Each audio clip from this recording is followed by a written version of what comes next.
I woke up and said, there's no way this is my life. This cannot be my life. There has to be more in store for me. And in that moment, I realized some things have to change. And in today's video, I'm going to share with you 5 habits that you need to let go of in order to live a fulfilled life. The call for this show. Hi friends, welcome back to the channel. Welcome back to the call for this show. I am your host Sarah and I'm very excited to be here today. If this is your first time, welcome to the club. And if you're one of my regulars, hello, welcome back, and shout out to you for coming back. Thank you so much. On the call for this show, basically what we do here, we talk anything empowerment, growth, personal development, faith, how to become our best selves, and really anything that the Lord puts on our hearts. And so if this is something that you are interested in, something that you care about, go ahead and subscribe. Okay, like this video, leave a comment, engage with me. You can also get access to it on Spotify podcast and Apple Podcasts if YouTube is not for you. And if you're listening to me from over there, hello to you. Hello, hi, welcome to the call for this show. Thank you all for being here. And so let's get going. I have never felt less in control of my life than I have this year. I think this year feels like I've had like an out-of-body experience where I'm just watching my life happen before my eyes, and it's just stuff that I could have never planned, stuff that I didn't see coming. Now I'm gonna be honest with you, I've always had a control issue, and if I'm honest, it's maybe a little bit, there's some that still comes out here and there. I'm also a firstborn daughter, okay, so let's just say responsibility is on your head from the minute you're out that womb. Your parents don't know what they're doing. You don't know what you're doing. All you know is that you're responsible. I want to make sure things go the way that I want them to go. And I realized that comes with a lot of stress. I'll be transparent with the girls. That comes with a lot of stress. That comes with a lot of heartache. That comes with a lot of nervousness. That comes with a lot of anxiety. It blocks faith and my trust in other people. At some point, it's like, oh my goodness, I am one person. I cannot do all this by myself all the time. And this year, I realized actually nothing on my bucket list, nothing that I could have planned for happened. God was in control of everything. And you know what happened? I am fine. I am doing just fine. And I realized, oh my goodness, the stress of having to worry about everything all the time. Oh, baby girl, take a break. This is the first habit that I want you to work on. Releasing control. Surrender. Surrender to a higher power. And it's just kind of going to lead into the next conversation, the next topic we're going to talk about. Surrender to a higher power. And on this platform, y'all know I'm a Christian. Y'all know it's Jesus all the way through. You already know that. I don't know who you believe in, but there's got to be something else that you pull from. You are one human being with a very finite amount of energy and power. There is only so much that you can control outside of you and how you react to things. You're stressing over it for no reason. It's not helping you. It's not making you prettier. It's not making you more money. It's not making you healthier. It's not improving your relationships. It's not improving your friendships. It's gotta go. It really does just give you wrinkles and anxiety. In this new year, in this new chapter of your life, on this new journey, you can't afford that. Delegate. You don't have to do everything by yourself. Say no more often. You do not need to be in charge all the time. You do not need to worry about every single detail all the time. Half the time, it doesn't even work out the way you plan it. And then now it's like, okay, what do we do? But granted, I'm the kind of person who has a plan A, plan B, plan C, a plan B for the plan C, and a plan D for the plan C. That's the kind of person that I was. Still am. Quite a few times. And I've learned that, honestly, I enjoy the little break. I enjoy other people taking charge of certain things. Sometimes I don't have to do everything by myself. And I want you to learn that today. Understand your limitations. Pay attention to the things that you can control and the things that you cannot control. And honestly, remember, you're way too pretty for this. Embrace flexibility. A little spice in the plan is okay. You bounce back. And if anything, that helps boost your confidence because you get to understand that, you know what? Even when it doesn't work out exactly like I want it to be, we can readjust. As an adult woman, as a grown woman, as a high value woman, you have to understand you have to be able to adapt. You have to be able to adjust. And so this is a chance for you to learn that. And this leads me to the next habit that you have to kick out of your life in order for you to enjoy a fulfilled life: spiritual laziness. There is a source of strength that I need in those moments where I honestly can't change anything. Life gets tough, life is unfair. I hate to break it to you, things aren't always gonna be great. In those moments, where do you pull from? Your friends? Sometimes they're kind of tired. Your friends aren't always gonna be there. They have their own life, they have their own struggles. Your spouse? They're a human being too. Your children? Your family? They can't always, there's only so much as human beings that we can fix. And sometimes it's about that inner peace on the inside. There's certain things that money can't give you, beauty can't give you, fame can't give you. Only God does.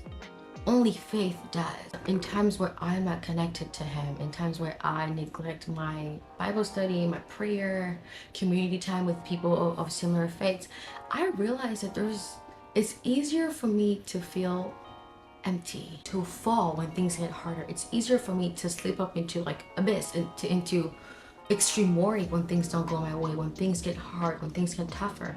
And that's where I realized, you know what? I'm not doing this by myself. I'm just not going to. And so what I will encourage you to do is to set daily practices to get in touch with your faith. So as a Christian woman, that means getting in the Word every day. Maybe reading is a little hard for you every day, maybe an audio Bible book, right? A sermon, worship in the morning, you know what I mean? Prayer time. And prayer doesn't have to be the most structured things. The most honest prayer is sometimes a sigh is the most honest prayer you can give to the Lord, and the Holy Spirit will interpret that. Sometimes it's a moment of vulnerability with God. Sometimes it's questions that you have for Him. Sometimes it's expressing sadness or your disappointment. When I was always trying to be in control of everything, I was basically saying, you know what? I don't trust you, the God of the universe, to take me through this season, to take me through this moment, to handle this situation in a way that is going to turn out for my good. The audacity of that. I was saying, you know what? I don't trust you enough to see this through the way I think it should be sought through. So I'm going to take charge of everything.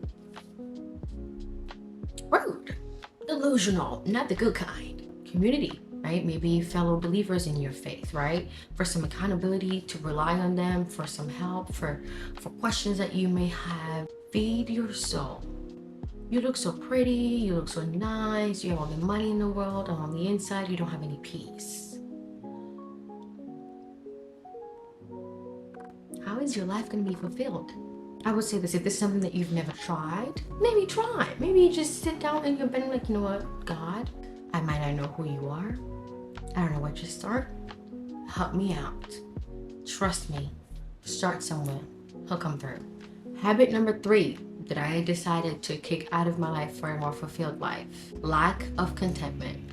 I've always been a highly ambitious person. I've always wanted more. I wanted the nice things. I wanted to find things. Like I wanted the big things. I want the big milestones. I've always been that person. When you're younger, you dream big and, you know, slightly delusional, and you're not aware of how life is. You know what I'm saying? Then you start to grow up into your young adulthood, early 20s, and it's like, whoa, this is a bit much. This is a bit much. And then slowly you start to lose focus of things, and things get harder to appreciate. You get harder on yourself because life is a little harder than it was before. For a moment there that I could not appreciate my life because I was always focused on the next big thing. My days would be just days. I was just living to live, because until I've accomplished the next goal, there's nothing worth being happy about. And when I accomplish the next goal, it's like it feels nice for a couple minutes, and then it's like, what's next?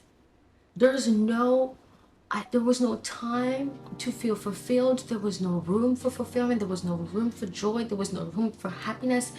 It was always next thing, next thing, next thing. And God forbid I didn't get what I want. Oh, God forbid a situation didn't turn like I wanted it to. God forbid my bank account isn't as fat as I want it to be. God forbid my home doesn't look like the luxury apartment on my mood board. God forbid I don't have a certain kind of car. Oh my word. The whole time I forgot that last year I didn't even have a job. 3 days ago, I didn't even have a car. A couple years ago, I didn't even want to live. A couple years ago, I was darn near homeless. Immediately, forget all that has happened. Forget all the little milestones. I forgot that yesterday, I didn't even have anxiety. Yesterday, I was able to cook a meal. I was able to eat. Completely disregard all the little wins because they're not enough for me. And I realize this is miserable. I cannot live in a life of constant cycle of asking and asking, wanting and wanting with no gratitude. Gratitude. I needed to find joy where I was, where I am. Because I guarantee you, you don't know joy right now. You think you're gonna have it when you have a certain amount of money? You are blessed right now and you don't even recognize that. There has to be a balance between my ambition, my desire for more, and contentment. And for that, one of the key things is gratitude. Now, practical ways to incorporate gratitude into your life: daily journaling, forcing yourself to sit down and reflect on what has worked out that day, celebrating little wins. It's so important sharing that with someone in your life, a family member, a friend, your spouse, enjoying the little things. Make the little things a thing, okay? Romanticize your little experiences in your life. That will force you to start to enjoy them a lot better. And now every day you look forward to something. Affirmations, I'm telling you. You know, it sounds silly to be in front of a mirror and be like, I am this and I am that, and this is this, and I am that girl, and I'm this, and I'm fulfilled, and God gives me this, and I am this. It might be uncomfortable and a little cheesy. Try it. It helps you appreciate the person that you're going to be while not forgetting the person that you already are. Next habit that you really have to let go of if you want to live a fulfilled life: comparisons. And I will be very transparent with you. A lot of these things that I'm talking about aren't gonna go away the next morning. It might take you a long time, and sometimes you might be even triggered after you've done the work. After you think you've done the work, keep doing it. Comparisons, you know, it's a social media era, and people post their milestones, and of course they do. Who wants to be on there posting when they're crying and sad all the time? No. We're exposed to people's highlights, and sometimes it's easy to feel like you're not doing enough because you don't measure up to those highlights. Seeing someone have something that you have worked towards for a long time, or something that you have been chasing for a long time, that can be brutal. It steals away your joy, takes away from how you see yourself, minimizes the person that you are, minimizes your accomplishments, minimizes your efforts, minimizes a woman that you are, the man that you are. If you notice that someone that you're watching online, instead of being an inspiration to you, you start to feel yourself becoming envious and jealous. And it's not always a them problem. Sometimes it's a you problem. Maybe for a little while, maybe you stay away from that kind of content. Maybe you stay away from that kind of stuff. Maybe the influx of that all the time isn't healthy for you. You know it's not healthy for you. Right? It's your job to take the steps to change that. It's not their job to stop doing that. And there's this narrative that people are faking it online all the time. People do fake online. Sometimes people are genuinely happy and they're just celebrating what they have. They're not trying to brag. Your discomfort, your envy is what you are projecting towards them. And I'm not here to judge you. I'm just saying sometimes it's really not other people, it's you. It's me. I will say maybe limit your social media intake. Take breaks, right? Maybe right now I don't feel like watching this kind of content. Maybe I don't feel like watching this kind of influencer. We don't necessarily relate on certain things anymore. And I find myself slipping, maybe a little mute for a while, right? You can even unfollow, honestly. You can unfollow if you want. If it's costing you your mental health, if it's costing you personal discipline, until you get a hold of yourself in that way, you do not need to be consuming that. Sometimes also vulnerability, opening up about what you're struggling with, as opposed to keeping everything bottled in and you're turning green, honey. Your green is showing. And you have to remember your value as a child of God. You are the child of the living God. Sweetheart, Wake up. Be vulnerable. Be honest about what you're feeling. You don't have to tell everyone. Maybe a trusted person. Maybe you can write that down in your journal. Those feelings of comparison, let them out in your journal. Okay, express in that way as opposed to being envious and jealous all the time, which comparisons can lead to that. We're not doing that. You deserve better, baby. The last habit to let go of in order for you to live a fulfilled life, the negative self-talk. Guilty as charged over here. Guilty. The pessimism. I would always expect the best out of myself. I would expect myself to perform a lot, but I would always expect negativity to happen. Well, knowing my luck, it's probably not gonna happen for me. But knowing me, it's probably not gonna happen for me. Ma'am. That ain't the way.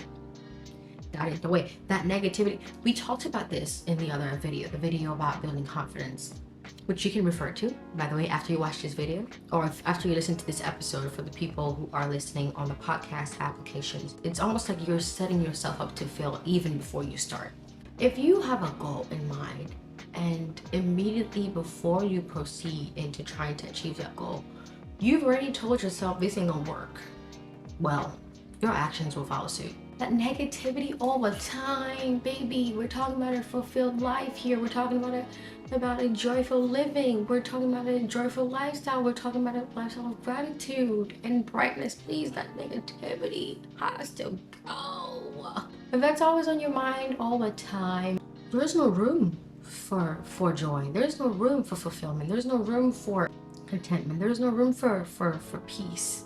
Because all that you have there is fumes of negativity. And so something I want you to start doing, we have to challenge those thoughts. A lot of these things, I will say, they can be very cheesy at first, right? It's like challenging yourself to ask yourself objectively, is this true, or am I being very negative right now? Because sometimes things are hard to achieve, and that's just facts, right? Yeah, I always encourage girls to be a little delulu, right? But to be fair, there are things that are facts and there are things that your mind has created. So you have to ask yourself, is this for real, or am I really tripping again? Right? And what I will say, that's when those daily affirmations are gonna come in handy. The way that you view yourself, the things that you speak about yourself, there is power in your tongue. I don't know how. My homegirl, she would always say that. She would just be like, Sarah, the things that you say about yourself, you become. Sooner or later, you are turning into a self-fulfilled prophecy. Let's start to think daily affirmations, repeating empowering things about yourself, repeating empowering outcomes about yourself, knowing that in the end, the God of the universe has you. So either way, you're going to be all right. Another thing could be positive influences around you. Surround yourself with people who speak life into you, or situations that put life into, as opposed to listening to a lot of gossip online. Maybe we want to do more sermons, right? Maybe we want to do more empowering podcasts like this one. Okay, thank you. Subscribe. That's your tea. That's your sign. Subscribe, because this right here, positivity, and truth. The people that you're around, maybe some motivational content. Sometimes you just need something to boost you up a little bit. Do you know what I mean? I realized that it's not about the money, it's not about the beauty, it's not about the material stuff. Great, and let me tell you something, I like me some nice things. I'm never gonna deny that. But I understood that there's gotta be a change from within. My happiness, my joy cannot depend on a bank account. It cannot depend on the kind of car that I drive. My source of fulfillment cannot be another human being, because the pressure on them. And they're going to fall short, because we all fall short. And then what? And then my life is over? I realize that I cannot live in this constant stress. Neither can you. We have one life on this planet. This is the time to enjoy that and be grateful for what we already have and the people that we are. So I really hope that this video helped you. I'm feeling a little hungry, so I may have to cut this short, but I'm really hoping that you learn something from this and that you understand that you deserve to live a fulfilled life. It's not unattainable. I'm telling you this all the time. It's not unattainable. It's not for other people only. You can have that too. if you don't mind sharing with me down in the comment section, I would like to know this. Which of these habits are you holding on to the most? I challenge you to work on that. So here are things that I would like you to do. Let go of the control. Let go of the spiritual laziness. Balance ambition and contentment with gratitude. Time to let go of the comparisons and to release the negative self-talk. And thank you so much for being here. I hope that this video helped you. Really, these are things that I have been doing and that I'm still doing, because I realize, you know what, Sarah, you deserve a happy life. You deserve a joyful life. You deserve a fulfilled life. You deserve a life of purpose. You deserve a life aligned with the one that the God of the universe has set for you. And so 2025, here we come with an improved vision of ourselves and better effort, better work to become the women and the men that God called us to be. So thank you so much for tuning in. If you really enjoyed this video or this episode, give it a like so that YouTube knows this is T. My friends on the podcast episode side, thank you for being here. Leave a review as well if you can. And I will see you guys in the next one. Bye. God bless you.